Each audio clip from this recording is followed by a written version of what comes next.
Okay, well, I think we'll make a start. So thank you very much for choosing to come to this parallel session on anchor institutions and SME engagement. My name's Emma Clarence, and I was one of the ad hoc experts supporting the Making Spend Matter network, specifically on SME engagement. Over a series of workshops, the cities who did this optional transfer explored the challenges that SMEs confront in accessing public procurement opportunities. And as I mentioned in the plenary session, we examine the way in which institutional practices can place barriers to the way in which procurement opportunities are structured and advertised and assessed. But we also looked at the organisational cultures that exist that can both hinder and inhibit, as well as support SME engagement. And we considered the challenges from an SME perspective as well, who with limited capacities might find the process of public procurement not only bewildering, but also too difficult and too time-consuming to actually risk. As part of this process, we reflected on the way in which procurement is actually perceived within organisations as well. Too often it's just a way of buying goods and services accompanied by a significant burden of contract management, rather than viewing it as a potential investment tool that can create stronger and more resilient local economies by investing and purchasing goods and services in local companies, for example. And the benefits of ease of use and contract management actually need to be balanced with those potential opportunities, with the potential social, economic and environmental benefits that SMEs can bring when they participate in public procurement. Whilst it might be easy to identify the barriers to SME engagement, however, putting in place the ecosystem that will support them is definitely more challenging. I think as you're going to hear from our three speakers today. It involves reflecting on and changing the way local administrations work, from ensuring that people have the necessary skills and competencies to ensuring that opportunities are structured in ways that are SME friendly. It also involves developing an understanding of the SMEs in an area, and that involves working with local SMEs and business representative bodies to actually gain that understanding and knowledge. And it involves supporting SMEs to understand the public procurement process. And all of this takes time. And I think that's really a key message of today, that this is not a quick fix at all. It's not a simple process. And engaging SMEs in public procurement has to be seen as a journey rather than a destination as such, albeit one that will yield significant benefits for local economies and local communities along the way. And these benefits are actually increased when anchor institutions are also committed to engaging with SMEs. So today I'm delighted to be joined by Tamar Ray from Preston, by Adam Sawicki from Koszalin in Poland, and Christina Kudrick from Bistrica in Romania. All are at very different stages in their journeys to working with anchor institutions and to engaging with SMEs. And all are confronting very different challenges, some of which are beyond their control, such as national regulatory frameworks that limit or inhibit new ways of thinking about public procurement. But all are committed to the potential opportunities that working with anchor institutions and engaging with SMEs can bring. So the way this session is going to work is we're going to take some presentation and some questions, including approaches that we received before the session, but please do put things in the chat box as well along the way. So first of all, I am delighted to ask Tamar, as the leader of the Making Spend Matter network. Preston City Council has been focused on using procurement as part of its long-standing community wealth building agenda. Can you tell us about Preston's ongoing work with anchor institutions? Yes, so I mentioned in the plenary that we've been working with our anchor institutions within Preston pretty much since the start of beginning the work on progressive procurement. So for us in Preston, as a relatively small institution ourselves, it was important that we worked with our anchor institutions to make sure we had a bigger impact on place and communities. However, in terms of engaging with them, there were three key challenges which we identified at the start and which are highlighted on the slide here. So the first one is buy-in, and this is important because without it, you can't actually progress anything. So in Preston and indeed Lancashire, partnership working has always been a key part of the way we work. However, it's not always been smooth sailing because of competing agendas or political priorities. But with regards to progressing procurement processes and practices, we knew if we wanted to maximise our impact that we could not do this alone. And the second key challenge is getting the right people around the table. This can sometimes be difficult, but it's important to have those people around the table who can do things, not just talk about them. In this case, the procurement practitioners, the people who knew how procurement worked on the ground and could change how things worked. And the third key challenge is the different ways of working, which can be a big barrier when different organisations start to work together. For example, one organisation might be quite hierarchical in nature, whereas another one might not be. In one organisation, procurement might be a very centralised function through which all procurements pass, whereas another might have a decentralised approach, whereby individual departments are responsible for their own procurements. So, having faced these challenges, what did we do? In order to create buy-in from the top, our now leader of the council and one of our senior officers set up one-to-one meetings with the chief executive or chief operating officers of each of the anchor institutions we wanted to get involved with, to explain the idea behind community wealth building and to invite them specifically to work with us on progressive procurement as a starting point within this agenda. To get the right people around the table, we set up a procurement practitioners group in 2015, shortly before our first URBACT action planning network was approved. And the procurement practitioners group morphed into an URBACT local group, firstly for Procure and subsequently for Making Spend Matter. So for us, membership and participation in the group is and always has been voluntary, and that's been really key for some of the ways that we've been working together. And the group meets approximately every 10 weeks at present. So it's taken time for the group to get to know each other, to build that trust. We have space within our meetings for the group to exchange knowledge and to share their experiences with one another. And that includes opportunities to discuss problems and solutions. And this is done informally under Chatham House rules. So that is nothing goes outside the four walls of the meeting. And that allows everyone to speak frankly, which is a really important part, again, of building trust, but also of collaborating and learning from each other.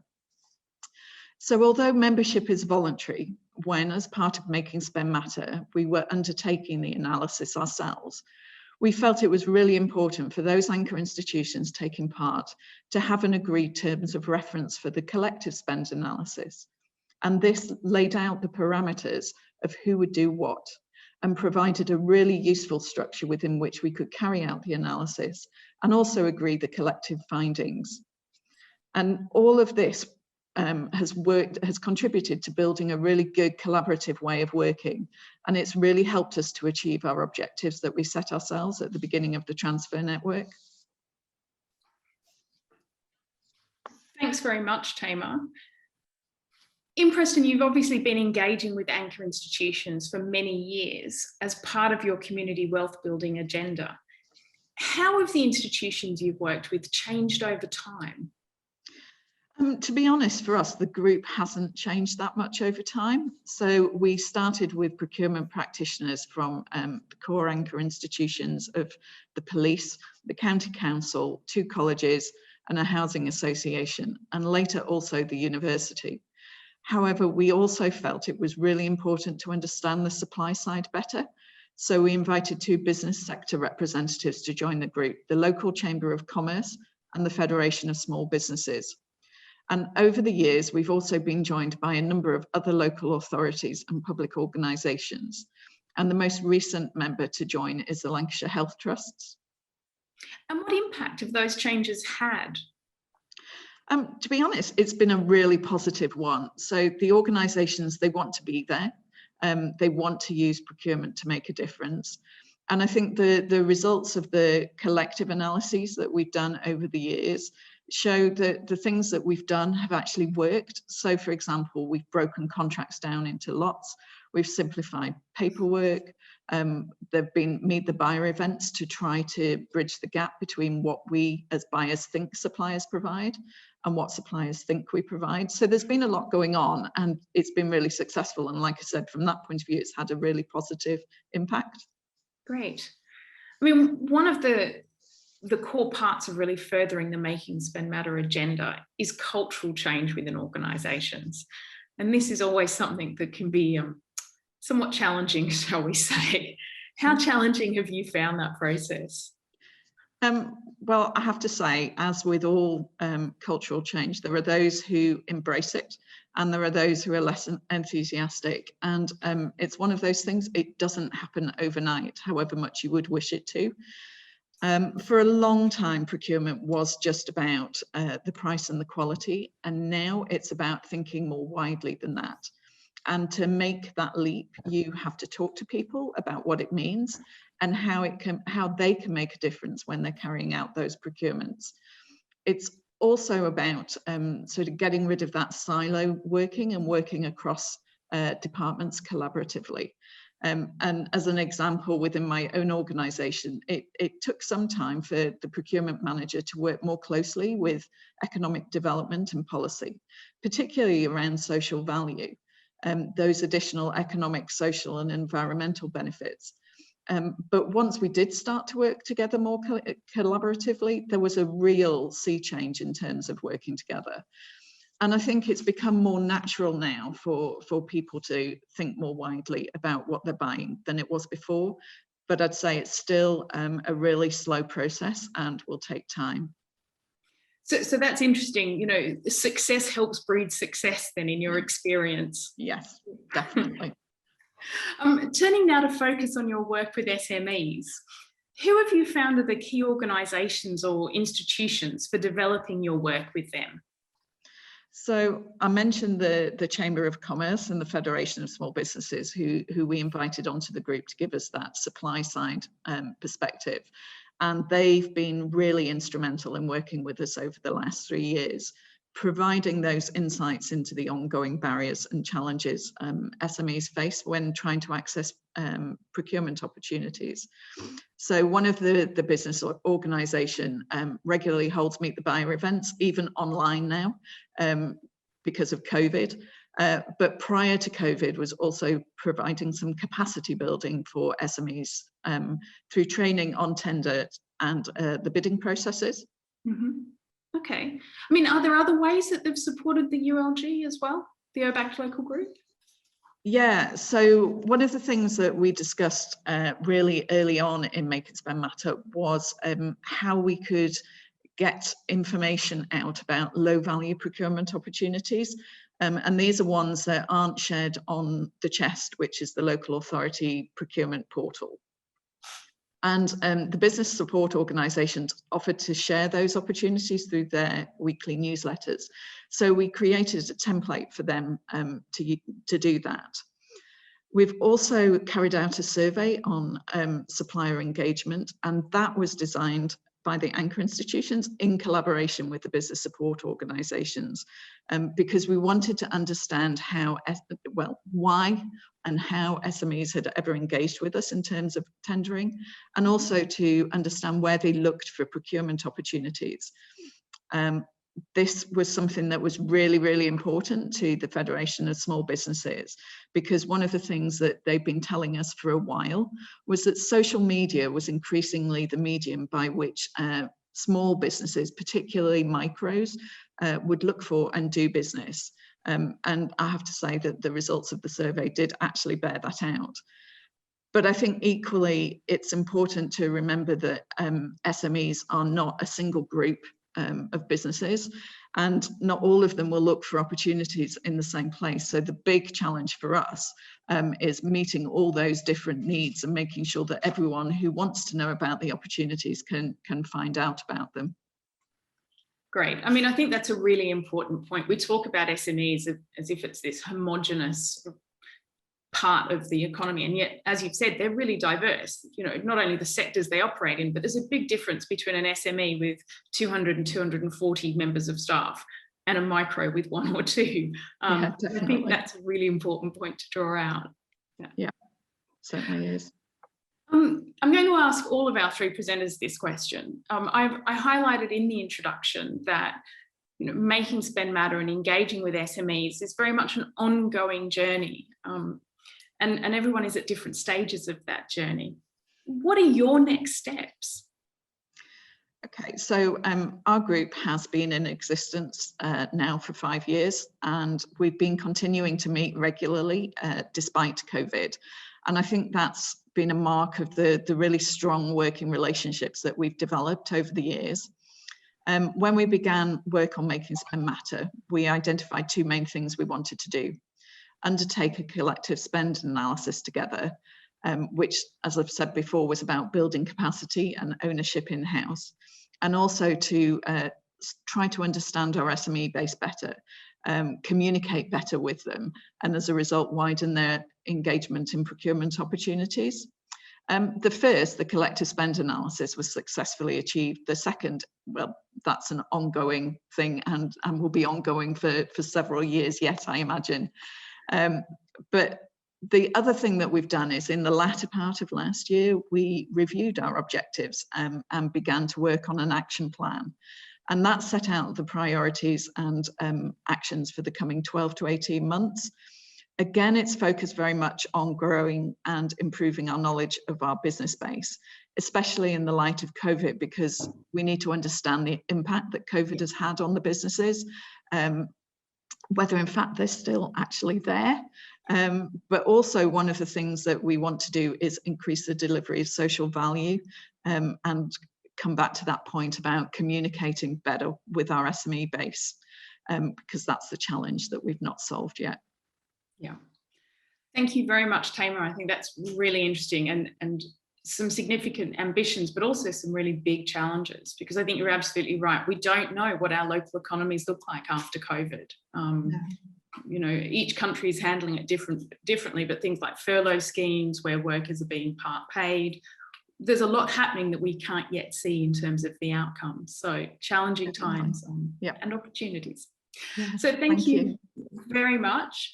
I would like to ask, turning now to Adam Zawitsky from Koszalin, to hear about what you've been doing. I know that you've been very focused on engaging with SMEs, so it'd be great to hear about your experiences of adapting this transfer to the Koszalin experience. Thank you, Emma. I think that's right. SMEs engagement in Koszalin is our specialty.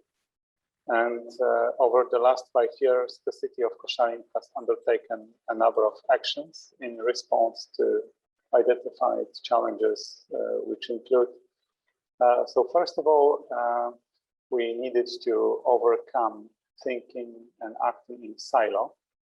So we brought together local stakeholders, both public procurers and private enterprises, in one group to learn from one another, and also to hear about the barriers faced by both, so that our stakeholders could articulate themselves. And the second challenge, important, was that there was and there still is very low awareness and participation by SMEs in public procurement market. So we needed to increase awareness among our SMEs base regarding public procurement opportunities, and also on the other hand, raise awareness among public procurers of the existing SMEs base through the Internet Local Business Catalog. That was very useful. Another challenge, and it's a big one in Poland, is difficult and rigid public procurement law and very meticulous bureaucracy. And as we know, SMEs cannot offer professional legal help. So we needed to increase the capacity of SMEs through specialized trainings. We also started making our tenders more accessible for SMEs where it was only possible. For instance, we divided contracts into smaller lots. we streamlined procedures, and we didn't use excessive preconditions and requirements. And we also started investigating in Koszalin how to use criteria beyond price to a greater extent, because our business base is not competitive enough when it comes only to the sole price criterion used dominantly. And last but not least, there is new Public Procurement Act in force in Poland as of 1st January this year, and it brings into force a package of solutions that will help SMEs to participate in public procurement market. For instance, equal contracts, price indexation in tenders and contracts exceeding 1 year, and amicable settlement of disputes. I think we can sum up that what have worked so far was fruitful cooperation with identified key stakeholders. We also managed to adopt and implement an integrated approach and complex action plan tailored to our local context, which is different than that in Preston, for instance. And that was due to this integrated approach was due to URBACT experience. We have also raised SMEs awareness and strengthened their competences to bid successfully. However, there were things that didn't work so far. It is, first of all, hard to innovate in such meticulously regulated area in Poland, like procurement law. We feel that we could involve more stakeholders, especially on the part of public procurers, because we involved only 2, Regional Hospital and Technical University of Koszalin. And there are, for instance, several tens of public procurers in Koszalin. So there is space for further growth. And also we feel that initially good momentum has weakened due to COVID-19 pandemic outbreak. Yeah, thank you, that's all. Thanks very much, Adam. I don't think you're going to be alone in finding COVID as being a challenge in terms of keeping the momentum, particularly at those stages of building relationships with both SMEs, but also other local institutions. You actually mentioned that you'd had very fruitful cooperation with key stakeholders. Could you tell me a little bit more about who you've worked closely with as part of the Making Spend Matter process? Well, we have cooperated most fruitfully with local SMEs, associating and supporting non-governmental organizations. First of all, Koszalin Chamber of Industry and Commerce, which is the oldest business organization in our region. They helped us to identify crucial barriers and helped also to elaborate possible solutions. And another one was Koszalin Innovation and Entrepreneurship Center Foundation. They organized specialized trainings for SMEs to strengthen their competences to bid successfully in tenders.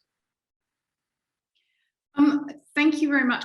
There's actually a question from the floor that I'm going to put you on the spot with, Adam, before we go on to some of the other questions. What steps can you take to engage more with more anchor institutions in the future? Well, I think the best option in our case is to show good examples and also to tell everyone how really important this issue is, because more money retained on local level means more jobs, better salaries, and also increased income to the city's budget and better investment possibilities. So everyone can take advantage. Yeah. That actually leads back neatly into where I wanted to go before. You highlighted that the Innovation and Entrepreneurship Centre Foundation has been doing training and supporting SMEs through training and sort of showing that these sorts of successes bring results can obviously help draw in other anchor institutions as well. But have you noticed any changes to SME engagement as a result of the training that's been done? Yes, we do see more and more local enterprises are interested in participation in public procurement market. And also we feel that worsening economic situation undoubtedly is having a significant impact because the decreasing number of contracts generated by entities operating on the commercial market forces some companies which have not yet applied for public contracts to take an interest in contracts offered by public sector procurers, which are reliable and customer and payer in difficult economic times. Yeah, absolutely. I know that, like Preston, you've also done a survey of SMEs. How useful was that survey? First of all, the small number of answers we received said a lot about SMEs' participation in public procurement market. But the optimistic tone was that even those not participating yet were interesting to take advantage of this market. And although not representative, the survey helped us to understand common barriers local SMEs face. Among them were general lack of awareness, that is obvious, but also more detailed, concrete problems, for instance, those related to the contract price. So use the criterion of price as one that is clearly dominating. They were also complaining about lowering the contract value by procurers, which results in price-cutting wars and low salaries in the contract. And they mentioned very high requirements and barriers in accessing the market. For instance, favoring large businesses with contract scale, demanding too high financial guarantees or high excessive experience. They also emphasized that contracts are very often unilateral and put the contractor in a worse position than the procurer, imposing on most of responsibilities and penalties in the case of failure of contract. And how are you addressing what you've learned from the survey? Because it sounds like there's been a lot of useful information. So yes, after analyzing local public procurement market detail and identifying main challenges, we were able to elaborate in a participatory way with key stakeholders a complex integrated action plan with pack of complementary actions in order to increase both entrepreneurs' awareness and SMEs' awareness. And also we started strengthening SMEs' competences and thinking about implementing others' criteria in tenders beyond price for the sake of local economy and society environment. And wherever we could, we introduced simplifications in procedure. It is not easy to do so in Poland, but we can reduce requirements and we can break down tenders into smaller lots to make them more accessible for us. Yeah. No, it sounds like you're starting to make some really positive changes. And I also know that in Poland, there has been some very significant legislative change on procurement. How important do you think that legislative change will be? Oh, in our opinion, they will have direct impact as they address major challenges that SMEs have faced so far when participating in public procurement market. And those problems were also mentioned by our local companies in the survey we carried out. So the new Public Procurement Act introduces a comprehensive package of solutions for accessing SMEs, the procurement market. For instance, there will be major simplifications of national procedure, which is for contracts above worth above 30,000 euros net. and below the EU price. And also there will be a catalog of prohibited abusive clauses in contracts to level out the imbalance between the parties, and the need of price indexation for contracts that exceed a period of 1 year. It is extremely important in Poland when inflation rate per annum is well over 3%. And also compulsory advance payments and amicable settlement of disputes. All those instruments definitely will help engaging more SMEs to public procurement. It sounds like a very exciting and ambitious time, you know, to actually start to adapt and implement a Making Spend Matter agenda in Koszalin and in Poland more broadly. I know that time is pressing, so I'm going to go to our last question, which I've already asked Tamar, and I want to ask you, you know, what do you see as your next steps on the ongoing journey?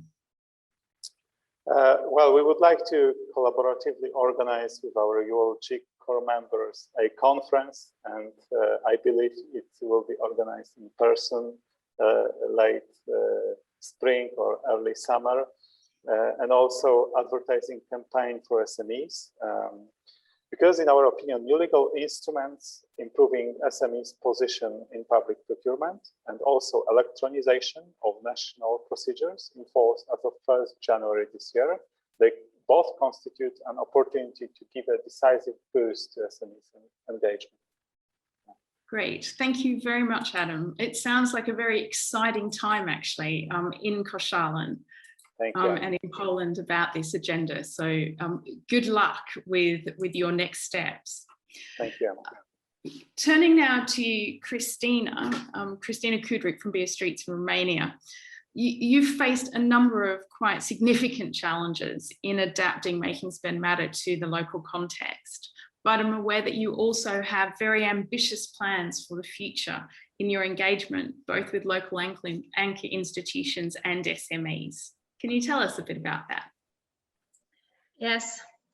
Actually, what we are now discussing is to continue the existence of our ULG, because having a lot of experience with our URBACT methodology, we learned ourselves the importance of having a strong URBACT local group. What is very important is to explain to them that there is life after the end of the project for the group. We also know that once the pressure of the project disappears, it's easier to make things work. In developing the future of the project, we are counting on the personal and professional connections of the core members to attract other institutions and small and medium enterprises in this process. We also know that from previous projects that we, as project managers, do not always take all possibilities into account, and we definitely need to work closely with members of the project team and ULG to keep the ball rolling.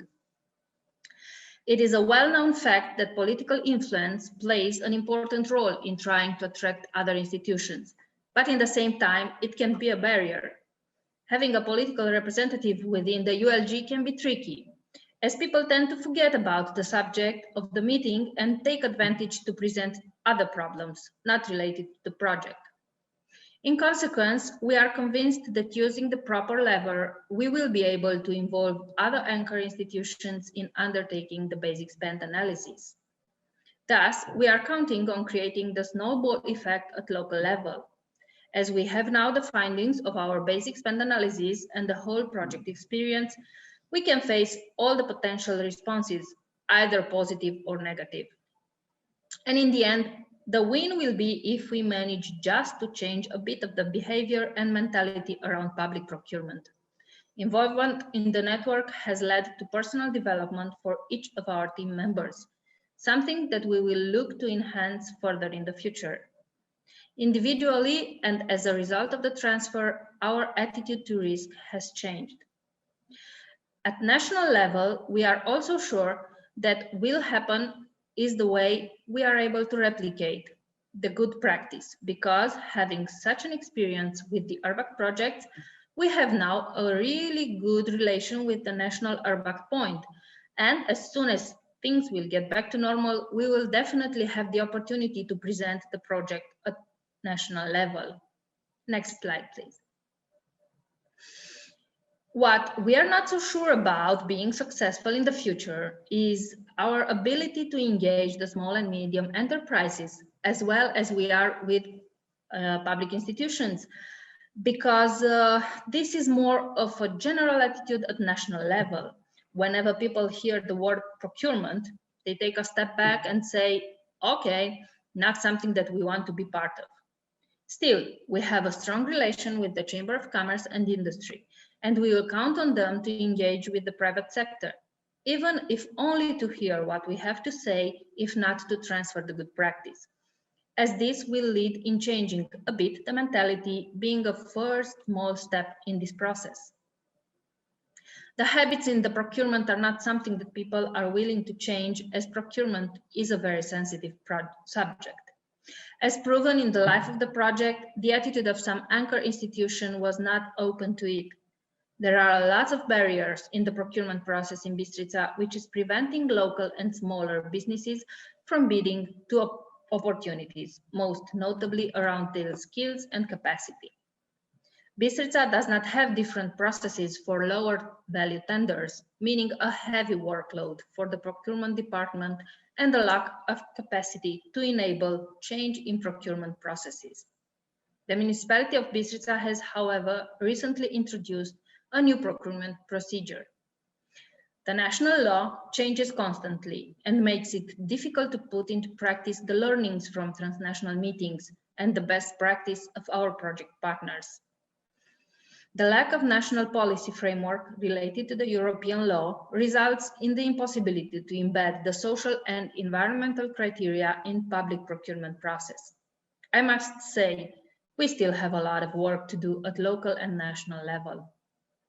The legal aspects of our national framework are very different from our lead partners, and although we were very excited in the beginning to know that there are things that can be included within procurement processes, we discovered in the end that we couldn't, because simply our law didn't permit it.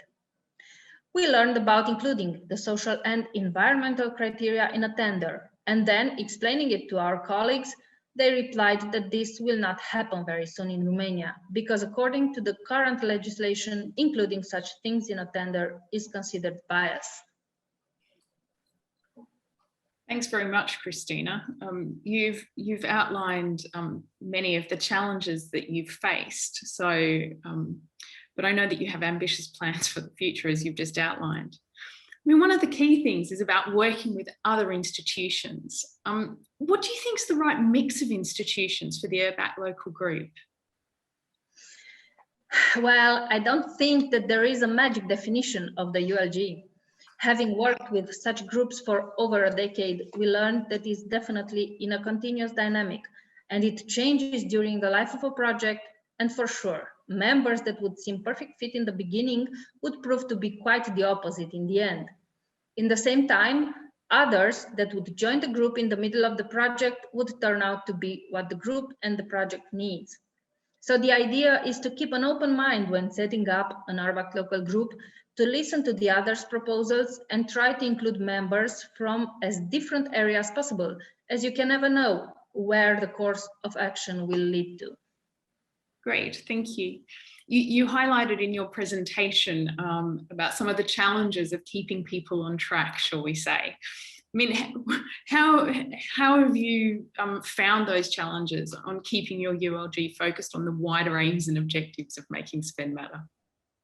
Yes, we definitely had some problems, first of all, because of the subject in the matter, the public procurement. Traditionally in Romania and in Bistrica as well, procurement is seen as a topic with little space to change.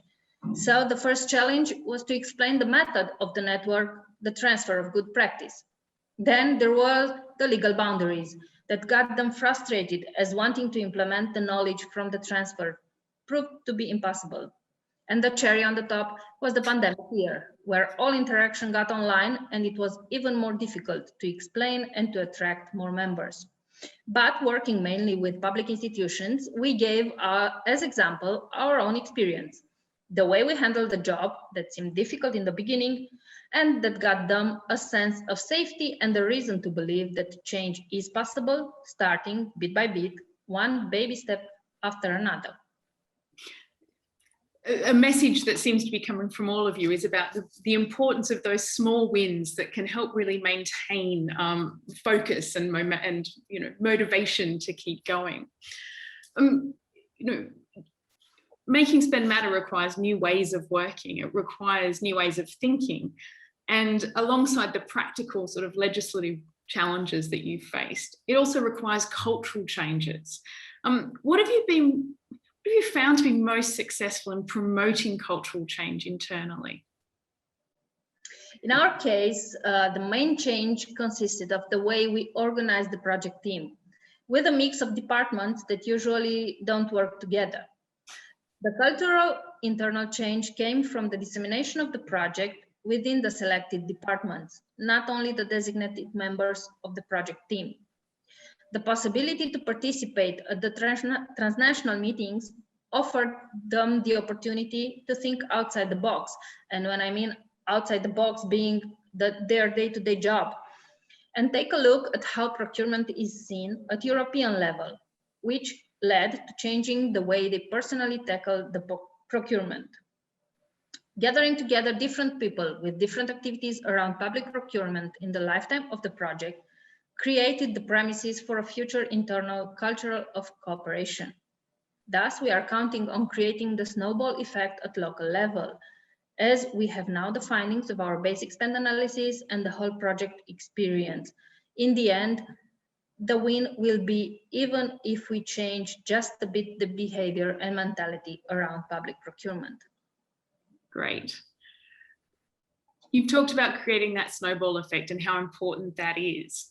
And often that's about just a few key individuals who promote and champion an idea. What's your experience been of the role of champions? We know from our experience that it's important to have a local champion who can be either political or community representative, but definitely needs to be one that is recognized by both parties as an influent opinion promoter. We are counting on the local champion to facilitate the ULG meetings and also to promote the agenda in face-to-face meetings with other organizations, so that in the end, the wished for snowball effect would be in motion. I mean, you spoke during your presentation about how restrictive the legislative framework is. Given this, what are the lessons you're hoping to transfer around SME engagement, or what are the lessons you're hoping to adapt in that process of transfer? Having completed our spend analysis for the municipality, we consider that it's easier to share the experience with other public institutions at this point, rather than to involve small and medium enterprises.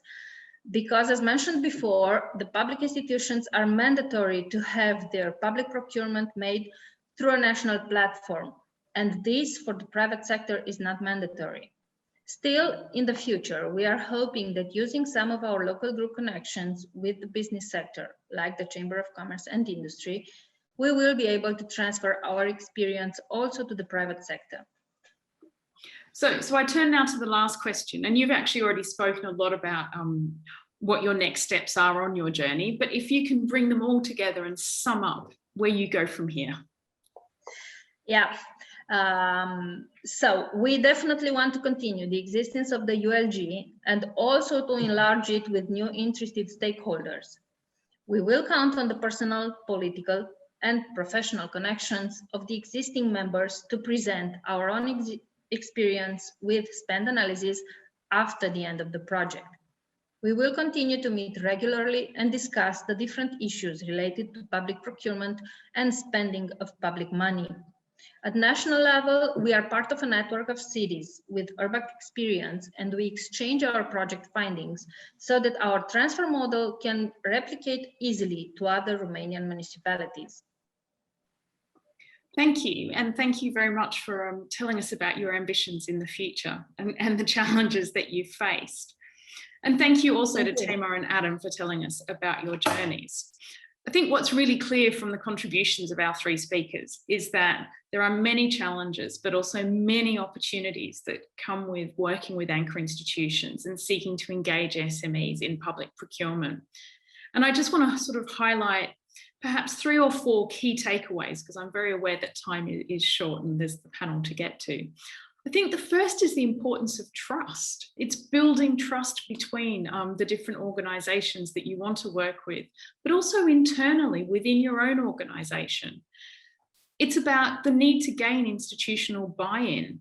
Support is essential. And again, that's both internally, but also finding other key local actors who can help you, whether it be the Federation of Small Business in Preston, whether it be you know, the Kushalan Institute, whether it be in Romania, finding those key local champions.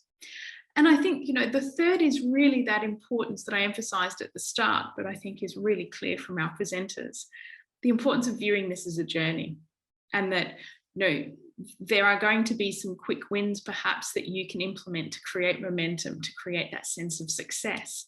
But this is not a quick, easy process to implement, that it is one that you'll need to reflect on as you go through and continue the process, whichever stage you're at. So finally, I want to say thank you. And I can see there are a couple of questions in the chat box that we didn't get to, and we will come back to those and contact people directly with responses in the next few days. It's very hard to say thank you in the traditional way online, so let me do that. Thank you very much for your thoughtful reflections on your activities in today's session, Adam, Christina and Tamar. And just a reminder that we have the panel session. We're actually going to be starting at 10 past the hour. I'm just madly checking my notes. So please do get there for then. You will have received the link in your email. So thank you very much for your contributions, and look forward to seeing you at the panel session. Thank you.